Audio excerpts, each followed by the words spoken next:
একটি পার্টিতে যেখানে অনেক সেলিব্রিটি উপস্থিত ছিলেন, সেখানে একজন বয়স্ক মহিলা লাঠির সাহায্যে মঞ্চে এসে তার আসনে বসলেন। হোস্ট জিজ্ঞাসা করলেন, আপনি কি এখনো প্রায় ডাক্তারের কাছে যান?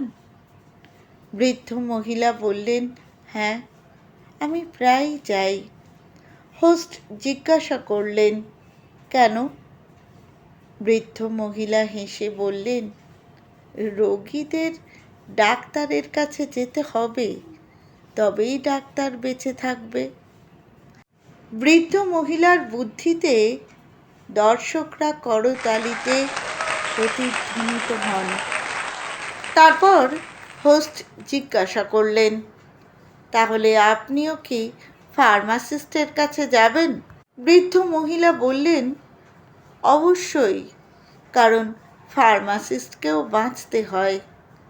এবার আরও করতালি। হোস্ট হাসতে হাসতে জিজ্ঞেস করলেন, তাহলে ফার্মাসিস্টের দেওয়া ওষুধও খাবেন? বৃদ্ধ মহিলা বললেন, না, আমি প্রায় ওষুধ ফেলে দিই, আমাকেও বাঁচতে হবে। এ সময় পুরো হলটি হাসিতে ফেটে পড়ে। অবশেষে হোস্ট বললেন, এই সাক্ষাৎকারের জন্য আসার জন্য আপনাকে ধন্যবাদ। বৃদ্ধ মহিলা বললেন, আপনাকে স্বাগতম। আমি জানি আপনাকেও বাঁচতে হবে।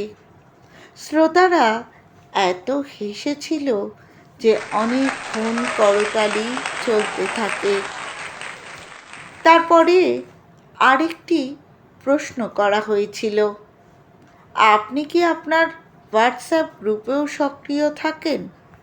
বৃদ্ধ মহিলা বলেন, হ্যাঁ, আমি মাঝে মাঝে মেসেজ পাঠাতে থাকি, যাতে সবাই মনে করে যে আমি বেঁচে আছি।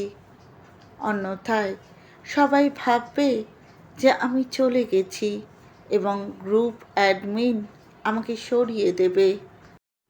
কথিত আছে যে এই কৌতুকটিকে বিশ্বের সবচেয়ে মজার কৌতুক হিসাবে বিবেচনা করা হয়, কারণ সবাইকে বাঁচতে হবে। তাই আমার প্রিয় বন্ধুরা, হাসতে থাকুন, বার্তা পাঠাতে থাকুন এবং আপনার প্রিয়জনদের সাথে সংযুক্ত থাকুন।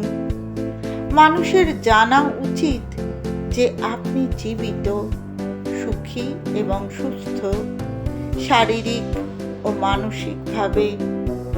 জীবন থাকলে প্রাণবন্ত থাকা উচিত।